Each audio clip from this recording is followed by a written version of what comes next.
Hello दोस्तों, मैं हूं असीम अकरम और आप देख रहे हैं डिजिटल एडिटेड चैनल। आज हम बात करेंगे 12 क्लास के विज्ञान यानी फिज़िक्स के बारे में। और फिज़िक्स का जो है यह अध्याय 4 है। इससे पहले हम 3 अध्याय का वीडियो दे चुके हैं, तो जिसमें हम लोग पढ़ रहे थे। इससे पहले जितने भी हम चैप्टर पढ़े तो उसमें हम स्थिर विद्युत आवेश की बात कर रहे थे कि स्थिर विद्युत क्या है और स्थिर विद्युत से रिलेटेड जो चीज़ हो रहा था वो चीज़ बात किए थे। तो अब हम बात करेंगे यहाँ पे गतिमान आवेश। गतिमान आवेश मतलब होता है कि अब विद्युत जो होंगे चलनशील होंगे, यानी इलेक्ट्रॉन जो होगा अब किसी धारावाहित रूप से चलेगा, तो उसी को हम बोलेंगे गतिमान आवेश। यानी आवेश जो होगा गति करेगा, यह आवेश स्थिर नहीं रहेगा इसमें।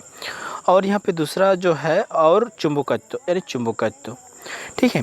तो इसमें हम सबसे पहले इसमें आपको भूमिका बता दें, उसके बाद सारे कुछ इसमें हम पॉइंट डिस्कस करेंगे। लेकिन आपसे यही रिक्वेस्ट रखेंगे कि इसमें बहुत कुछ आपको इंटरेस्टिंग चीज़ मिलेगा, जो बहुत कुछ ऐसी चीज़ आपको नॉलेजेबल मिलेगा। लेकिन वीडियो में लास्ट तक आपको बने रहना पड़ेगा, क्योंकि एक या दो वीडियो में पूरा चैप्टर को इसमें कवर करने की कोशिश करेंगे। और हर डेफिनेशन के साथ साथ आपको जब डेफिनेशन हो जाएंगे, वो फार्मूला समझा देंगे, वो प्रूफ हो जाएगा, तब फिर उसमें हम कुछ आपको सॉल्व भी करवाएंगे, ठीक है। तो इस चैप्टर को हम शुरू करते हैं। तो सबसे पहले इस चैप्टर की हम भूमिका में बताएं कि इसका सबसे पहले आपको जानना पड़ेगा कि इसका भूमिका क्या है, ठीक है। तो भूमिका में ही है कि ये दो जो चीज़ है, यानी गतिमान आवेश यानी विद्युत धारा जिसको कह सकते हैं, या चुंबकत्व, ये दोनों चीज़ अलग अलग थी। दोनों में कोई रिलेशन या कॉम्बिनेशन था ही नहीं। पहले जो भौतिकी विज्ञानी जो थे, भौतिक शास्त्र जिन लोग थे, उन लोग का मानना था। लेकिन 1820 ईस्वी के बाद इन चीज़ों में एक रिलेशन देखने को मिला।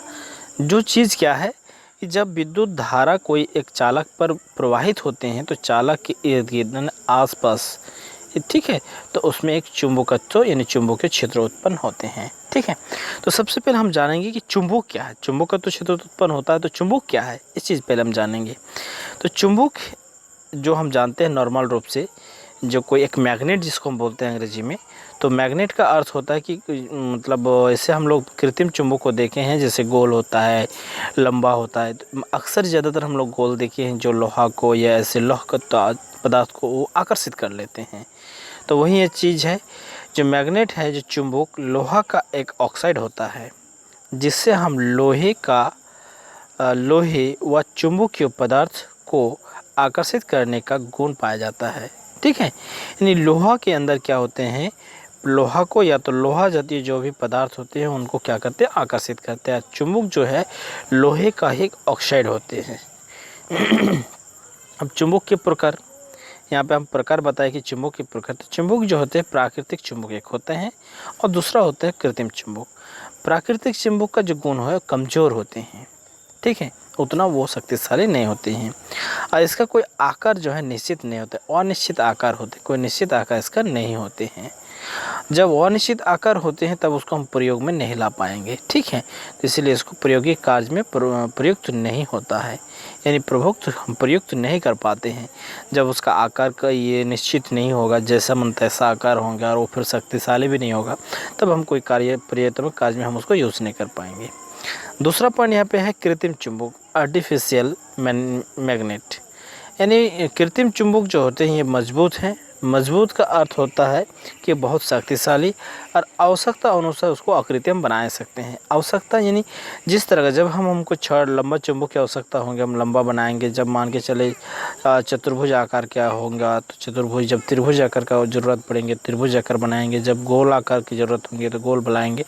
तो ये अपने आवश्यकता अनुसार, तो जब आवश्यकता अनुसार हम बना पाएंगे तब फिर क्या करेंगे, इसको प्रायोगिक में हम ला पाएंगे, प्रायोगिक कार्य में हम इसको प्रयुक्त कर पाएंगे, ठीक है। उसके बाद सबसे पहले आगे टॉपिक को आगे बढ़ने से हम पहले आपको एक चीज़ दिखा दें कि चुंबक को जब हमेशा डिनोट करेंगे, यानी हम जब इंगित करेंगे, सूचित करेंगे, तो इस तरह करके, और इधर हम लिखेंगे एन, यानी इसको उत्तरी ध्रुव के नाम से जानेंगे, इधर को हम दक्षिण ध्रुव बोलेंगे, ठीक है। अब हम कुछ गुणधर्म यहाँ पे देखेंगे। गुणधर्म का अर्थ होता है प्रॉपर्टीज। प्रॉपर्टीज में पहला यहाँ पे नंबर है, पहला पॉइंट है कि यदि किसी चुंबक को उसके गुरुत्व केंद्रों पर धागे से, ठीक है, बांधकर स्वतंत्रता पूर्वक लटकाया जाए तो वह सदैव उत्तर दक्षिण दिशा में ठहरती है। यानी मान के चलिए एक छड़ चुंबक है, लंबी चुंबक, और उस लंबे चुंबक को हो या कोई भी एक चुंबक होंगे जिनको आप गुरुत्वाकर्षण यानी मिट्टी गुरुत्वाकर्षण होते हैं, तो मिट्टी के गुरुत्वाकर्षण को उधर अगर आप लटका देंगे इसके जरिए, जैसे यहाँ पे दिखाया गया है, तो आप हमेशा देखेंगे कि उत्तर दक्षिण दिशा में ही चुंबक क्या होंगे, स्थिर हो जाएंगे। तो ये उसका एक गुण हुआ। अब यहाँ पे जो चीज़ लिखा गया, ये सेंटर का नाम है, यहाँ पे मेरे चैनल का जो है लिंक है, और ये पेज नंबर 1, ये आपको हर पेज में मिलेंगे। अब अगला हम देखेंगे गुण क्या होते हैं। चुंबक के समान ध्रुव के मध्य आकर्षण तथा विजातीय या असमान ध्रुव के मध्य विकर्षण आप कहेंगे। ठीक है, यानी जब समान ये हो जाएंगे, ध्रुव हो जाएंगे, जैसे यहाँ पे आप देखेंगे कि इधर नॉर्थ और इधर साउथ है, तो फिर इधर नॉर्थ इधर साउथ आ गया, तो यहाँ नॉर्थ और साउथ हो गया, तो दो विजातीय ध्रुव हो गए, तो इसमें क्या होंगे, आकर्षण हो जाएंगे। और देखिए यहाँ पे भी साउथ है, यहाँ पे भी साउथ, दोनों एक तरफ हो जाएंगे, तो ये क्या हो जाएगा, विकर्षित हो जाएगा, प्रतिकर्षित हो जाएंगे। बहुत बार आप ऐसे देखेंगे कि दो चुंबक जब इकट्ठा सटाने की कोशिश करेंगे तो आपको सटने नहीं देगा, दोनों ओर आपको हटा देगा। ठीक है, तो उस स्थिति में क्या होते हैं, चुंबक जो है सजाती में रहते हैं। कभी कभी आप देखे होंगे कि चुंबक को जब सटाते हैं तो फिर खड़ाक करके सट जाता है, तो वो विजाती में सट जाता है। ठीक है, तो ये आपका हो गया। तीसरा गुण हम देखेंगे, यदि किसी चुंबक को कई भाग में तोड़ दिया जाए तो प्रत्येक टुकड़े हुए प्रत्येक भाग एक पूर्ण चुंबक होंगे। यानी यहाँ पे जो चुंबक है, चुंबक को आप जितने टुकड़े में बांटेंगे प्रत्येक चुंबक एक संपूर्ण चुंबक की तरह काम करेगा। जैसे मान के चले एक चुंबक था जो 10 सेंटीमीटर का था, इसको बीचों बीच हम तोड़ दिए, जैसे बीचों बीच तोड़ेंगे तो उन दोनों में फिर क्या होगा, नॉर्थ और साउथ आ जाएंगे। ठीक है, तो उसमें क्या होता है, जब आप चुंबक को देखिएगा, आप इसमें आपको समझ में आ जाएगा। मान के चले आपके पास एक चुंबक है, ठीक है, इस चुंबक को आप तोड़ दिए, जैसे इस चुंबक को तोड़ेंगे इस चुंबक टूट जाएगा, टूटने के बाद फिर हो सकता है कि वो आपस में सटेगा नहीं, लेकिन दूसरे ओर सटाएंगे तो सट जाएगा। इसका मतलब हो रहा है कि जो यहाँ पे ध्रुव है वहाँ पे भी वही नॉर्थ ध्रुव, अगर मान के चलिए यहाँ पे साउथ है तो यहाँ भी आप साउथ बन जा रहा है, तो साउथ में साउथ क्या होंगे, विकर्षण हो जाएंगे, तो इसलिए वैसा होता है। हर छोटे चुंबक, कितने भी आप छोटे टुकड़े बनाइए, एक पूर्णता और पूर्ण चुंबक ही बनता है। ये आपका तीसरा गुण था। अब यहाँ पे हम देखेंगे असली इस टॉपिक का असली चीज़ पर, यही असली चीज़ होते हैं विद्युत और चुंबक में संबंध। विद्युत जो है यानी गतिमान आवेश और चुंबक के बीच क्या संबंध है, क्या रिलेशन है। तो रिलेशन बिटवीन हम बोल सकते हैं इलेक्ट्रिसिटी एंड मैग्नेटिज्म। सन 1820 यहाँ पे लिखा गया है, देखिए आपको जो हम पहले बता रहे थे वही चीज़ है। सन 1820 तक विज्ञान की 2 शाखाओं में विद्युत एवं चुंबकत्व का विकास बिल्कुल स्वतंत्र रूप से हुआ, यानी दोनों का अलग अलग ये जो है इनका विकास हुआ था। चुंबक का अलग विकास हुआ था और विद्युत का अलग विकास हुआ, दोनों में कोई रिलेशन नहीं था। सन 1820 ईस्वी में डेनमार्क ने भौतिकी प्राध्यापक अस्टर्ड ने विद्युत और चुंबक के मध्य संबंध की खोज की। डेनमार्क के रहने वाले थे, डेनमार्क एक जगह का नाम होगा या तो कोई इंस्टीट्यूट का नाम होगा, वहाँ पे वो प्राध्यापक थे भौतिकी में, और उसका नाम थे ऑस्टेट। ठीक है, ऑस्टेट, जिसको हम 10th क्लास में भी पढ़ चुके हैं इसका। ठीक है, तो इसने क्या किया, विद्युत को और चुंबक के मध्य एक संबंध को खोज निकाला। तो संबंध की खोज क्या निकाला वो, तो संबंध क्या है, देखिए यहाँ पे कि बोला गया कि धारा वही जो तार है, यानी धारा वही यहाँ पे लिखा गया चुंबकीय प्रभाव प्रदर्शित करते हैं, यानी धारा वही तार जो है जिसमें विद्युत धारा प्रवाहित होते हैं वो चुंबकीय प्रभाव को प्रदर्शित करते हैं। अब यहाँ पे हम नेक्स्ट पॉइंट यहाँ पे देखेंगे कि विद्युत चुंबकत्व। विद्युत चुंबकत्व क्या है, यहाँ पे जो चीज़ आपको यहाँ पे संबंध में लिखा गया है उसी को यहाँ पे हम बात को आगे बढ़ाएंगे। ठीक है, अब यहाँ पे देखिए विद्युत व चुंबकत्व के संबंध में विज्ञान को एक नई शाखा दी जिसे हम विद्युत चुंबकत्व के नाम से जानते हैं। यानी विद्युत और चुंबक के बीच जो संबंध है एक नई शाखा हमने इसने दिए कि विद्युत का अलग एक डिस्कशन चल रहा था, चुंबक का अलग डिस्कशन चल रहा था, लेकिन विद्युत चुंबकत्व का एक साथ हम डिस्कशन करने लगे, एक अलग शाखा निकले और इसी शाखा को हम बोलेंगे विद्युत चुंबकत्व। ठीक है, या दूसरा नंबर पेज। अब हम जाएंगे तीसरा। अस्टिक ने क्या क्या परीक्षण किया था, क्या क्या ऑब्जर्वेशन किया था। अगर थोड़ा सा इस चीज़ को अगर बारीकी से आप समझेंगे तो हम आशा करेंगे कि आपको कोई भी चीज़ याद करने की कोई आवश्यकता नहीं होंगे, आपको इजीली समझ में आ जाएगा। ठीक है, तो यहाँ पे देखिए एक हम सेल लगाए हैं, बैटरी इधर से प्लस है, यानी इधर से धारा बह रहा है, यहाँ पे कुंजी लगा, ये आपका धारा नियंत्रक है, यहाँ पे आपका कट होगा, यहाँ पे मिला हुआ नहीं है। ठीक है, यानी प्रतिरोध के ऊपर यहाँ पे धारा नियंत्रक है, और यहाँ पे एक हम छड़ चुंबक को रख दिए हैं, सुई चुंबक जिसको हम कह सकते हैं। ठीक है, और ये आपका ये क्या है, चालक होगा जिसमें विद्युत धारा हम प्रवाहित करेंगे। तो यहाँ पे पहला कंडीशन जो है ऑस्टेट ने देखा, परीक्षण में किया, तो कि जब धारा प्रवाहित नहीं हो रही थी, जब धारा उसमें नहीं बहाया गया था, यानी स्विच को जब ऑफ करके रखा गया था, तब क्या हो रहा था। तो बोल रहे जब चालक तार में धारा प्रवाहित नहीं होता है तो इसके पास रखी चुंबक की सुई में कोई विक्षेपण नहीं आता। तो इसके पास जो चालक के पास जो हम सुई रखे हैं, चुंबकीय सुई, उसमें कोई भी परिवर्तन या कोई भी विक्षेपण नहीं होता है। कब? जब हम विद्युत धारा प्रवाहित नहीं करते हैं तब। फिर दूसरा परीक्षण जब यहाँ पे किया तब फिर देखा गया कि जब धारा ए से बी की तरफ, यानी धारा ए से बी की तरफ, इधर से इधर जा रहा है, तो जब धारा बी की तरफ प्रवाहित होती है तब क्या होता है, तब बोला जाता है जब धारा में, तार में, या तार बोल सकते हैं, चालक बोल सकते हैं, ए से बी की तरफ धारा प्रवाहित होती है तो चुंबकीय सुई एक दिशा में विक्षेपित हो जाती है। तो चुंबकीय सुई की एक दिशा में विक्षेपित हो जाती है। आपको देख सकते हैं यहाँ पे हम एंड को इधर लिखे थे, साउथ इधर था, लेकिन जब इसमें हम धारा को प्रवाहित करने लगे तब साउथ इधर आ गया और एंड इधर हो गया। इसका मतलब हुआ कि इसका सुई में जो है विक्षेपण हो रहा है। फिर यहाँ पे जब हम धारा को परिवर्तन कर दिए, धारा देखिए अब इधर प्लस टर्मिनल को इधर कर दिए, माइनस टर्मिनल इधर हो गया। अब धारा को इस डायरेक्शन में हम बहा रहे हैं, ठीक है, इधर से इधर की ओर जा रहे हैं, तो धारा की दिशा इसमें बदल दिए हैं। तो यहाँ पे बताया जा रहा है कि जब धारा बी से एक ही तरफ प्रवाहित होती है तब क्या हो रहा है, तब तार में धारा बी से एक ही तरफ प्रवाहित होती है तो चुंबकीय सुई विपरीत दिशा में विक्षेपित हो जाती है। उस टाइम इस दिशा में मान के चलिए विक्षेपित हो रहा था, इस दिशा में, अब सुई इस दिशा में विक्षेपित होना स्टार्ट हो गया। ठीक है, यानी उसके विपरीत दिशा में, आप देख सकते हैं। फिर यहाँ पे हम निष्कर्ष निकाले, जब किसी चालक, ठीक है, यानी तार में धारा प्रवाहित होती है तो उसके आसपास चुंबकीय क्षेत्र उत्पन्न होते हैं। जब किसी हम चालक से धारा को प्रवाहित करते हैं तो उसका आजू बाजू यानी आसपास में क्या होते हैं, चुंबकीय क्षेत्र उत्पन्न होते हैं, जिसका नाम जिसका मान व धारा की दिशा पर निर्भर करती है। धारा की दिशा पर निर्भर करती है, धारा किस दिशा में बह रही है उस दिशा में, और जितने तेज़ी से बहेंगे उतने ही आपका उसका क्षेत्र ज़्यादा उत्पन्न होगा, यानी धारा की दिशा के ऊपर निर्भर करता है। उसके बाद यहाँ पे कुछ हम मेन पॉइंट लिखे हैं जिसमें हम स्टार लगा देंगे, इसको आपको समझ के रखना होगा कि ये बहुत इंपॉर्टेंट चीज़ लिखा गया है। यहाँ पे बताया जाए कि गतिमान आवेश क्या करते हैं, विद्युत क्षेत्र उत्पन्न करते हैं, चुंबकीय क्षेत्र उत्पन्न करते हैं। और स्थिर आवेश क्या करते हैं, सिर्फ विद्युत क्षेत्र उत्पन्न करते हैं। इसीलिए इससे पहले हम जो भी चैप्टर आपको पढ़ाए उसमें सभी चैप्टर में हम बात कर रहे थे कि विद्युत क्षेत्रों के बारे में बात कर रहे थे, लेकिन अब विद्युतीय क्षेत्र तो बात होगा ही, उसी के साथ साथ चुंबकीय क्षेत्रों का भी बात होगा। अब हम आएंगे विद्युत क्षेत्रों के बारे में हम पढ़ चुके हैं, इलेक्ट्रिक फील्ड के बारे में पहले पढ़ चुके हैं, अब हम मैग्नेटिक फील्ड के बारे में पढ़ेंगे। ठीक है, तो यहाँ पे सबसे पहले आपको एक चीज़ आपको समझाना होगा।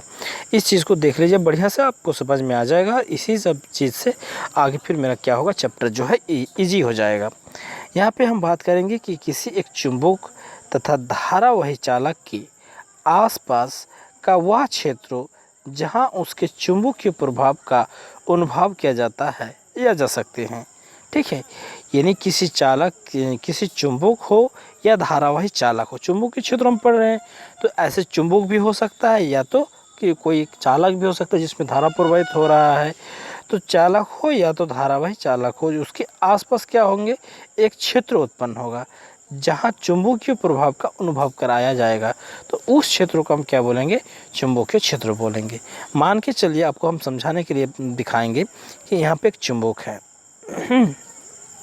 यहाँ पे एक चुंबक है और इस चुंबक के यहाँ तक यानी इतने क्षेत्रों तक कोई भी अगर लोहा का तो चीज़ को आप लाएंगे, लोहा वाला चीज़ को, तो यहाँ पे आकर्षण कर लेता है। तो इसका मतलब हुआ कि यहाँ तक, इस क्षेत्रों तक, इस एरिया तक उसका जो है चुंबकीय क्षेत्र है।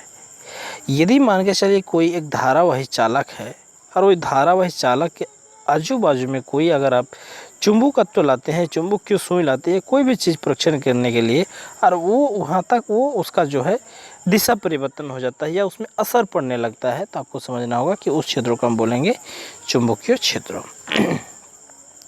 चुंबकीय क्षेत्रों को हम बी से प्रदर्शित करेंगे, यानी बी से सूचित करेंगे। कभी भी हम बी लिखेंगे तो उस चीज़ को आपको समझना होगा कि चुंबकीय क्षेत्रों के बारे में यहाँ पे बात हो रहा है।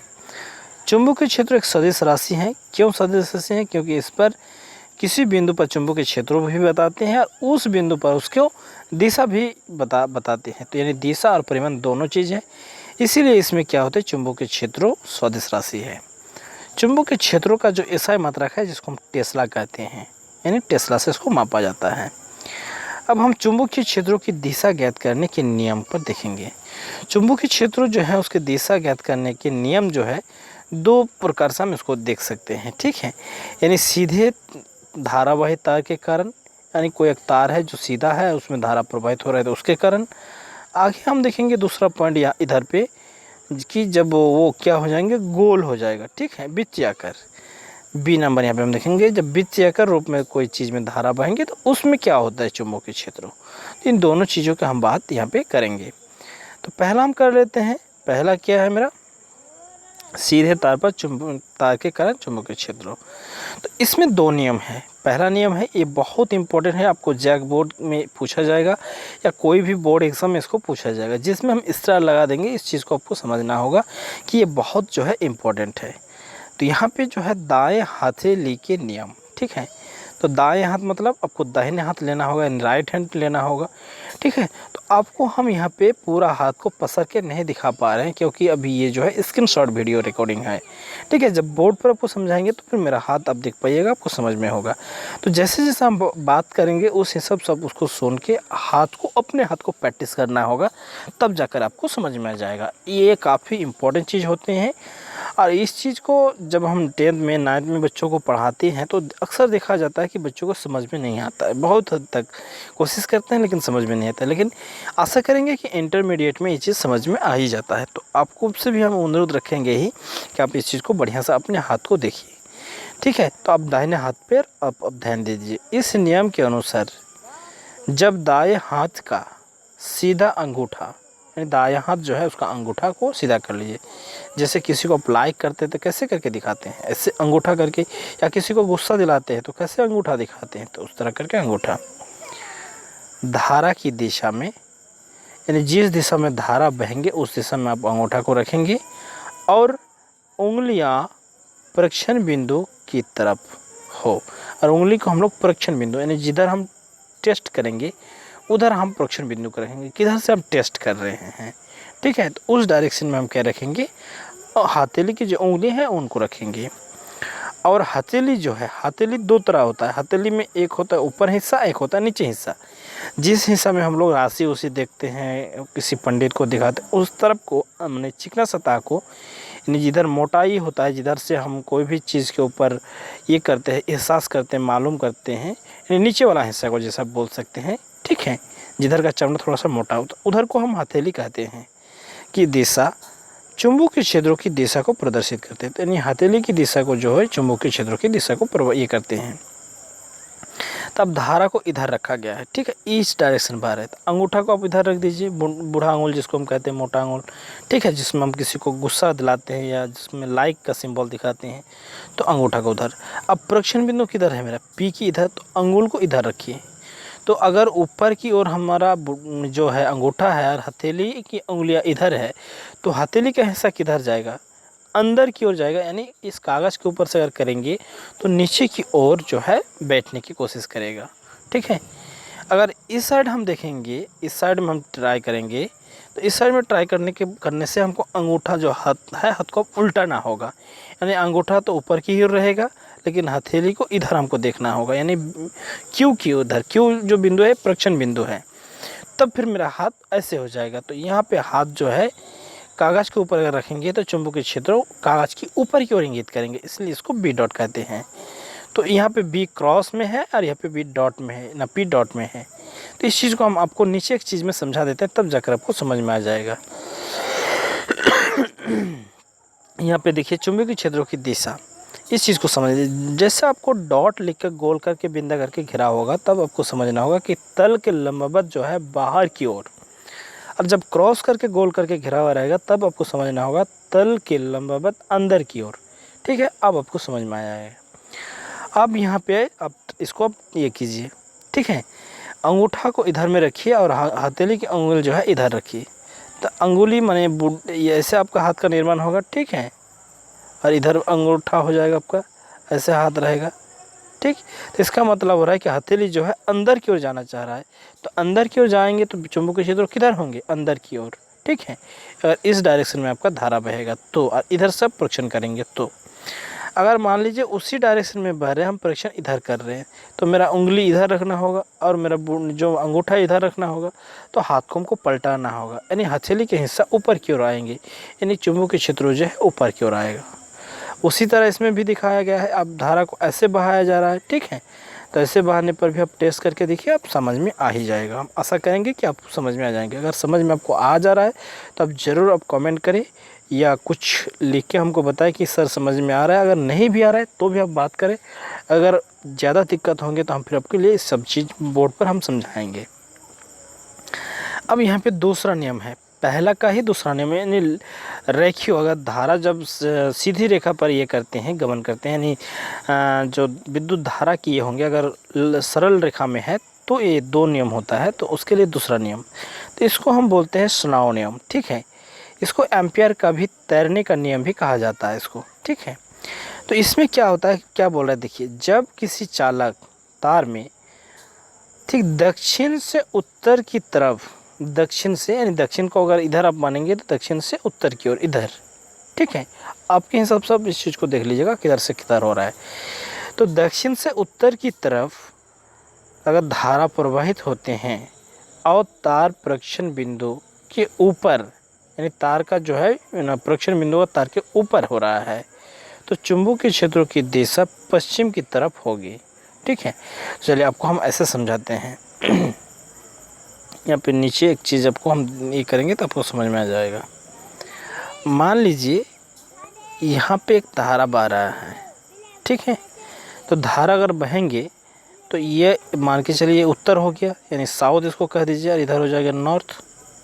तो इधर अगर साउथ हो जाएगा, इधर नॉर्थ हो जाएगा, तो फिर आपका पश्चिम किधर होगा।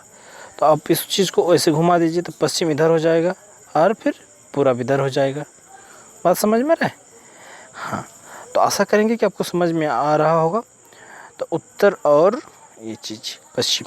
तो यदि धारा इधर से इधर बह रहे हैं और प्रेक्षण बिंदु और ऊपर में है, तो इसकी जो दिशा होंगे वो किधर होंगे, पश्चिम की ओर होंगे। ये चीज़ यहाँ पे बताया जा रहा है। और साउ के नियम को यहाँ पे समझने के लिए आपको बढ़िया से आ जाएगा कि एस से साउथ, एन से नॉर्थ, साउथ से नॉर्थ की ओर, ओवर मतलब ऊपर, और उसका विद्युतीय क्षेत्र जो होंगे यानी विद्युत चुंबकीय क्षेत्र जो होंगे वो ईस्ट की तरह, यानी बी। यहाँ इस चीज़ में लिखा गया, इसको शॉर्ट में, पूरा डेफिनेशन आपको पढ़ने की कोई आवश्यकता नहीं, इसी सब को समझ में आ जाएगा। ओ से ओवर, एस से आपका साउथ, एन से नॉर्थ, साउथ से नॉर्थ की ओर अगर धारा, यहाँ पे हम आर लिख दिए हैं, यानी धारा, ओवर मतलब ऊपर की ओर अगर उसका प्रक्षेपण बिंदु हो तो उसका चुंबकीय क्षेत्र किधर होंगे, वेस्ट की तरह होंगे, पश्चिम की तरह, ठीक। अब दूसरा यहाँ पे हम नियम देखेंगे वृत्ताकार तार के लिए, ठीक है, तार के कारण। तो ये भी आपके दाएं हाथ के अंगूठा का नियम इसको कहते हैं, दाएं हाथ के अंगूठा का नियम। तो जब वृत्ताकार, देखिए ये बहुत बारीकी, ये चीज़ बहुत इजीली हो जाएगा आपको। क्या बताया जा रहा है, जब वृत्ताकार धारा वही तार में प्रवाहित धारा की दिशा में दाएं हाथ की उंगलियां को मोड़ा जाए तो सीधा अंगूठा चुंबकीय क्षेत्रों की दिशा को प्रदर्शित करते हैं। यानी जो है इसमें आपको अंगूठा को लेना है और हाथ के अंगुली जो है आपको धारा की दिशा में घुमाना है। तो जैसे इधर हम ये कर रहे हैं, ठीक है। तो ये अगर ऐसे करके धारा घूम रहा है और हम अगर नीचे, जैसे हम वीडियो को जिस टाइप से देख रहे हैं, तो इसका मतलब हो रहा है कि हम इधर हम है और हम हाथ को ये करेंगे तो दाहिने हाथ को तो हम मेरा उंगलियां इधर जाएंगे और अंगूठा जो है वो ऊपर की ओर आएंगे। तो इसका मतलब हो रहा है कि चुंबकीय क्षेत्र ऊपर। और हम आपको बताए थे कि बी डॉट लिख के घिरा होना के मतलब क्या होगा कि वो ऊपर की ओर। तो यहाँ पे ऊपर की ओर चुंबकीय क्षेत्र जो है दिशा को प्रदर्शित करेगा। अब मान के चलिए अब घुमाएंगे तो हमको हाथ को अंगूठा को कागज़ की ओर करना पड़ेगा नीचे की ओर, तभी जगह उंगलियां जो है मेरा इस साइड में घूमेगा, उंगलियां इस साइड में घूमेंगी। तो यहाँ पे जैसे उंगलियां को उधर मैंने उंगलियां को क्या करना है धारा की दिशा में, कब, जब मेरा परिपथ यानी धारा जब ये होंगे गोलीय रेखा में होंगी। जब सीधी रेखा में होंगे तब अंगुली को परीक्षण बिंदु और अंगूठा को धारा की ओर, ठीक है। और हथेली का जो ये चीज़ होगे वो आप चुंबकीय क्षेत्र को दिखाएगा।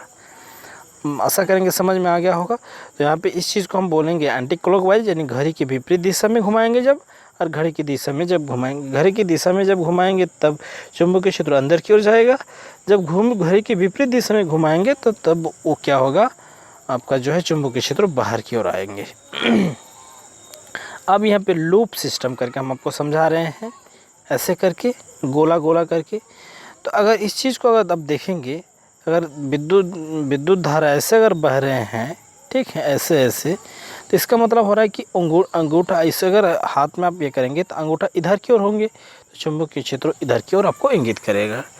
अगर आप इस तरह घुमाएंगे, ठीक है, इस तरह करके घुमाएंगे तो इसका मतलब हो रहा है कि अंगूठा इधर हो रहा है, तो चुंबकीय क्षेत्र इधर ये करेगा प्रदर्शित, ठीक है। अपने हाथ से ये कीजिए, आप हो जाएगा आराम से। दूसरा जो नियम है इसको हम लोग मैक्सवेल का कॉर्कस्क्रू नियम भी कहते हैं, ठीक है। इसको कभी कभार दक्षिणावर्त पेंच नियम भी कहते हैं। इसमें आपको इजीली समझ में आ जाएगा, एक बल्टू और एक नाट लेना होगा। लंबा वाला को हम बल्टू कहते हैं और जो घूमने वाला चीज़ होता है उसको हम नाट कहते हैं। जब किसी भी चीज़ को ये करते हैं तो उसमें दो चीज़ होता है, एक लंबा वाला होता है और एक गोल वाला होता है। लंबा वाला को हम क्या बोलते हैं, बल्टू, और जो घूमने वाला है उसको कसने वाला उसको बल्टू। तो दो चीज़ अगर ले लेंगे तो पेंच नियम आपको समझ में आ जाएगा, ठीक है। यहाँ पे बताया जा रहा है कि जब दक्षिणावर्त पेंच को वृत्तीयाकार तार में प्रवाहित धारा की दिशा में घुमाया जाता है तो पेंच आगे बढ़ने की दिशा जो है चुंबकीय क्षेत्रों की दिशा को प्रदर्शित करेगा। सेम वही चीज़ है, वही बात जो आगे हम बताएं। अब नाट को, ठीक है, यानी बल्टू में अगर नाट लगे हुए हैं तो अब नाट को ऐसे अगर घुमाएंगे तो नाट ऊपर की ओर आएंगे। अगर ऐसे करके नाट को घुमाएंगे तो नाट जो है अंदर की ओर कसता जाएगा। तो कभी भी कोई चीज़ को खोलना होगा तो हम लोग ऐसे करके घुमाते हैं, जब भी कोई चीज़ को हमको कसना होता है तो हम नीचे की ओर कसते हैं, ठीक है।